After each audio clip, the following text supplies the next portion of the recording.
नमस्कार, मैं doctor RP Sonkar, associate professor मनोविज्ञान विभाग, वसंत कन्या महाविद्यालय काशी हिंदू विश्वविद्यालय। एक बार फिर आप सभी सम्मानित अभिभावकों और प्रिय विद्यार्थियों का इस क्वेश्चन आंसर सीरीज के पार्ट 23 में हार्दिक स्वागत और अभिनंदन करता हूं।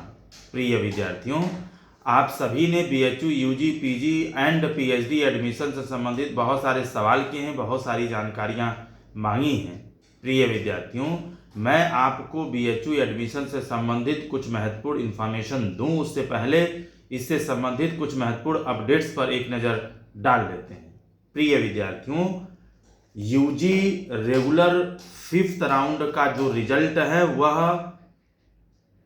कल यानी 17 अगस्त 2023 को देर रात घोषित किया जा चुका है और इस 5th राउंड रिजल्ट में के कट ऑफ में आने वाले लगभग 656 नए बच्चों को फीस जमा करने की सूचना भेज दी गई है। ये 656 बच्चे जो अपनी फीस आज शाम 6 बजे तक जमा करेंगे, उनका डॉक्यूमेंट्स वेरिफिकेशन भी हम लोग 11 बजे से शुरू करेंगे और शाम 6 बजे तक इनका डॉक्यूमेंट्स वेरिफिकेशन का काम हम लोग करेंगे। प्रिय विद्यार्थियों, कल यानी 17 अगस्त 2023 को कुल हम लोगों ने 1180 जो BA arts, BA social science सब मिला जुला करके, रेगुलर प्लस पेड मिला करके, कैंपस प्लस एफिलिएटेड कॉलेजेस को मिला करके जो 1180 लोगों को फीस जमा करने की सूचना भेजी गई थी और उन्हें कल शाम 6 बजे तक फीस जमा करने का समय दिया गया था, उसमें से मात्र 830 के आसपास 6 बजे तक लोगों ने फीस जमा किया था, जिनका डॉक्यूमेंट्स वेरिफिकेशन का काम हम लोगों ने कर लिया। प्रिय विद्यार्थियों, बात मैं एफएमसी और एमएमबी की करूं तो एफएमसी और एमएमबी दोनों में मिला करके BA arts and social regular plus paid का लगभग 180 बच्चों को फीस जमा करने की सूचना भेजी गई थी, जिनमें से मात्र 155 लोगों ने अपनी फीस कल शाम 6 बजे तक जमा की थी। यानी लगभग 25 सीट अभी भी खाली है जिन बच्चों ने अपनी फीस जमा नहीं की है। वहीं मैं वीकेएम की खाली बात करूं तो वीकेएम में कुल 233 बच्चों को फीस जमा करने की सूचना बीए आर्ट्स प्लस सोशल में मिलाकर के भेजी गई थी, जिनमें से लगभग 176 बच्चों ने फीस अपनी जमा की थी, जिनका डॉक्यूमेंट्स वेरिफिकेशन हम लोगों ने कल शाम 6 बजे तक किया था। यही लगभग स्थिति सारे एफिलिएटेड कॉलेजेस की है। वहीं अगर हम UG regular round 5th cut off की बात करें तो यह भी कल देर रात तक घोषित कर दिया गया है। आप इस रेगुलर राउंड 5th के कट ऑफ के आधार पर अपनी एडमिशन की ताज़ा स्थिति को समझ सकते हैं, जो कुल 11 पेज का घोषित किया गया है। यह बीएचयू के ऑफिशियल वेबसाइट पर है, आप वहां से देख सकते हैं। और एक बड़ी बात मैं यहाँ पर और भी बता दूं कि रेगुलर 6 राउंड का जो रिजल्ट है यह आज देर रात तक घोषित होने की पूरी संभावना है और साथ ही साथ रेगुलर 6 राउंड का जो कट ऑफ है उसके भी आज देर रात तक घोषित होने की पूरी संभावना है। एक बड़ी बात मैं आपको यह भी बता दूं कि लगभग हर जगह की जियोग्राफी की जो सीटें हैं बीएचयू मेन कैंपस से लेकर के एफिलिएटेड कॉलेजेस में वह फुल हो चुकी है। प्रिय विद्यार्थियों, यह कुछ मुख्य अपडेट्स था जो एडमिशन से संबंधित था। अब हम लोग शुरू करते हैं सवालों का सिलसिला और शुरू करने से पहले मैं बता दूं कि आप लोगों ने बहुत सारे सवाल पूछे थे, जिनमें से मात्र हमने 13 ऐसे सवालों को लिया है जो ज़्यादातर विद्यार्थियों की तरफ से पूछा गया है। शुरुआत करते हैं पहले सवाल से और लेते हैं रिंकी यादव जी, अमित वर्मा जी, ऐश्वर्या जी ने जानना चाहा है कि सर पीजी की काउंसलिंग कब से शुरू होगा। प्रिय विद्यार्थियों, जैसा कि आप सभी जानते हैं कि बीएचयू के ऑफिशियल वेबसाइट पर 15 के बाद पीजी के काउंसलिंग के होने की बात कही गई है। मुझे लगता है कि 20 और 21, 20 को तो होने की बात ही नहीं है, 21 के आसपास आपकी काउंसलिंग पीजी की शुरू हो सकती है, क्योंकि अभी तक हम लोगों के पास पीजी एडमिशन से संबंधित कोई भी सूचना नहीं आई है। ठीक है, यानी आने वाले मंडे यानी 21 तारीख से पीजी की काउंसलिंग शुरू होने की पूरी संभावना है। वहीं जानवी जायसवाल जी का प्रश्न है कि सर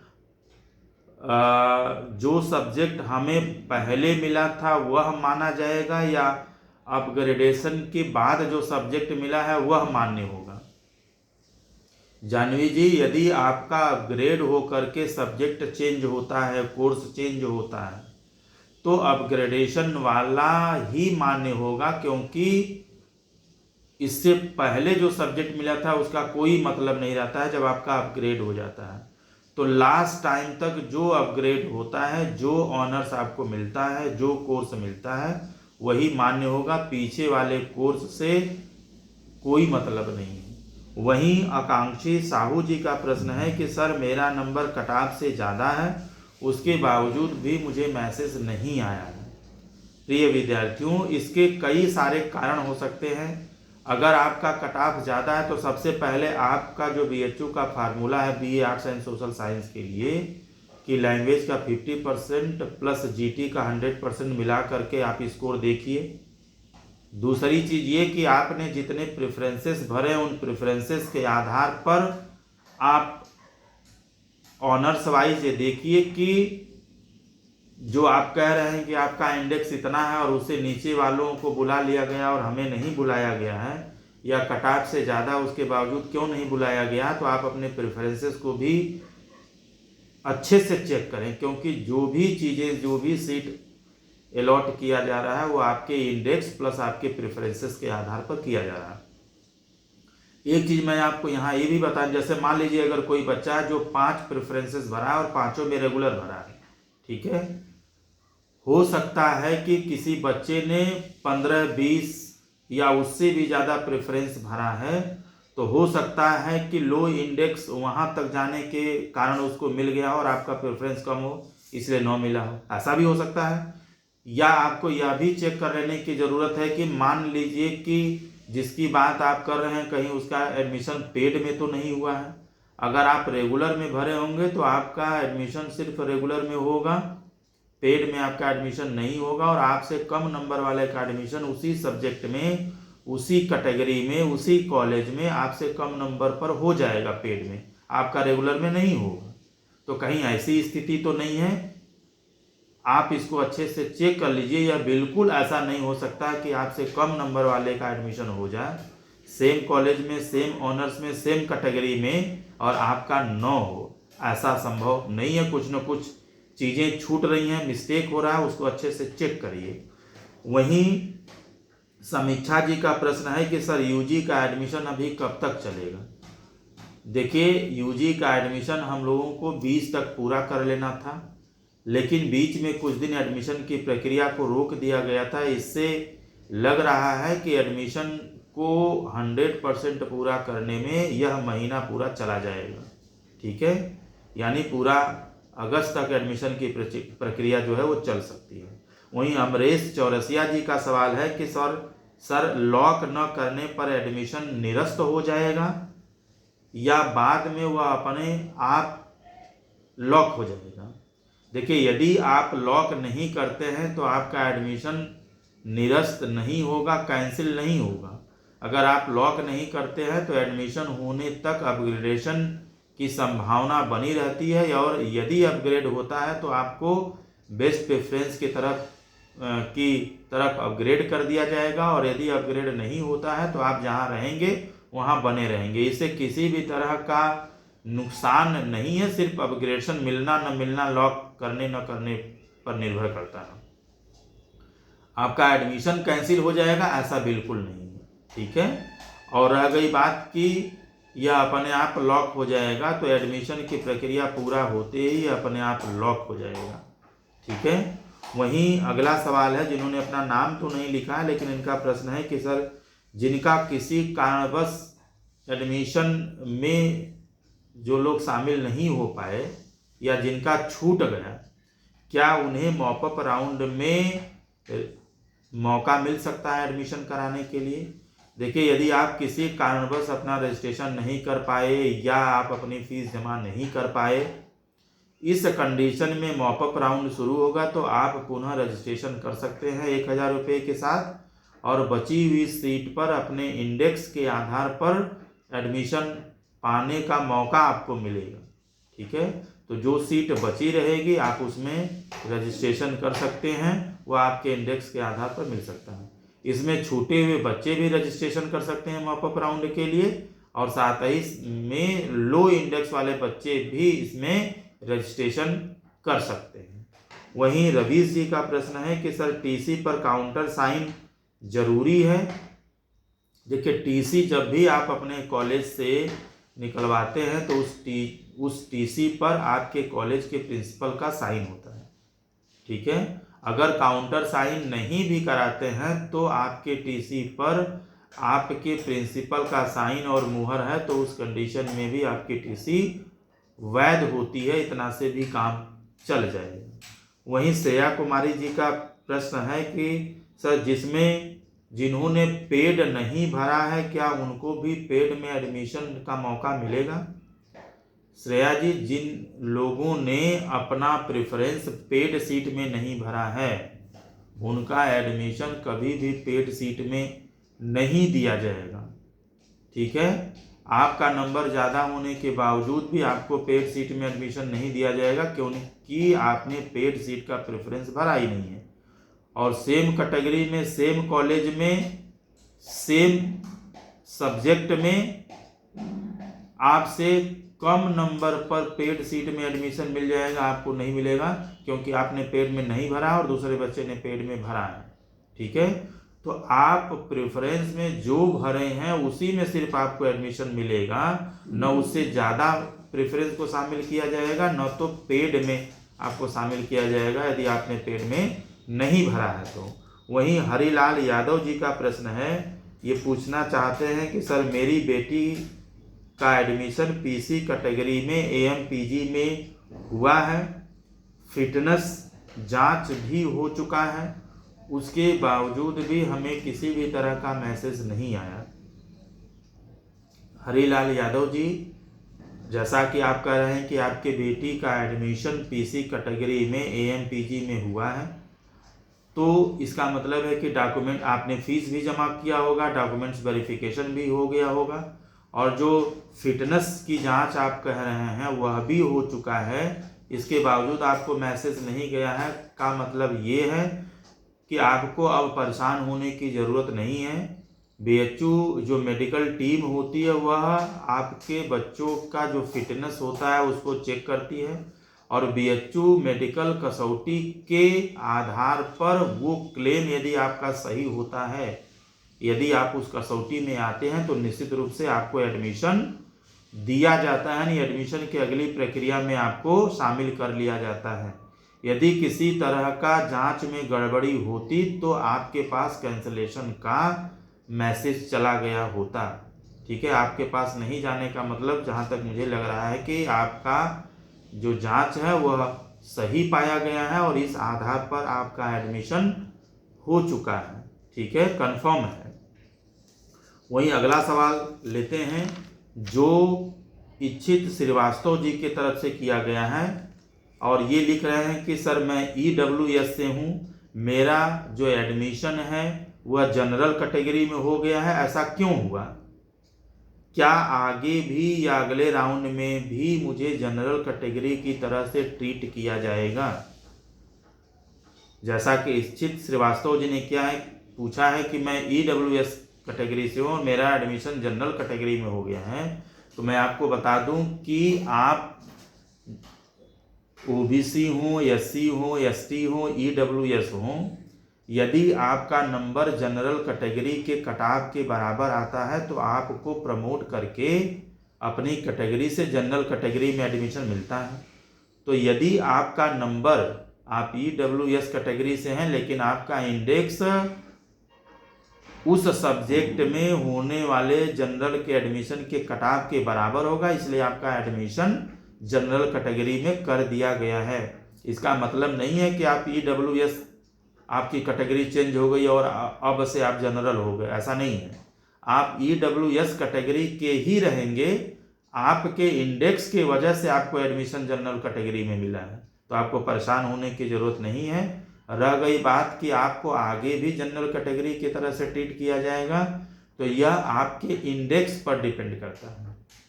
अगले राउंड में भी जो जनरल का कट ऑफ जाता है उसमें भी आपका इंडेक्स फिर जनरल कैटेगरी के बराबर है, तो फिर आपको जनरल की तरह से ट्रीट किया गया।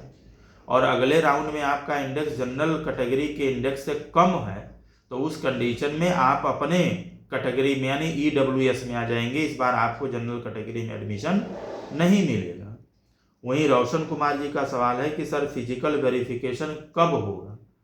प्रिय विद्यार्थियों, जिन लोगों का एडमिशन हो गया है, फीस जमा हो गया है, डॉक्यूमेंट्स वेरिफिकेशन हो गया है, उन लोगों को फिजिकल वेरिफिकेशन कराने की ज़रूरत नहीं है।